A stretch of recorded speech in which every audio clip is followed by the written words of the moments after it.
кыргыздар ага чейин деле өзүнүн жазуусу болгон. Жазуу деген эми азыркы заман менен азыркы көз караш менен карашыбыз керек. Жана компьютерге жазган же болбосо кол жазма. Бул өзүнчө эстетикалык дагы эмес. Бул баягы ой сезимди, карым катнашты билдирүү, маалымат жеткирүү.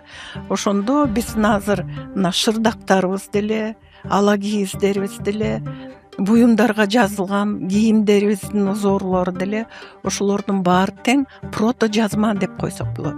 Анткени алар дагы бир идеяларды алып чыккан. Мына мисалы мен тоодомун, бул жерде эликтер бар экен, бул жерде момундай бар экен, бул жерде момундай айвандар бар экен, бул жерде мен жалгыз жүрөм, бул жерде балдарым болду, мына мынчалык балдарым. Мен көбүнчө тенгрианство убактысында. Мына бул жерде деле жер менен адамдын башы асманда. Ошондой жазмалар болгон да, ошол символикалар болгон, күнгө ишенүү болгон.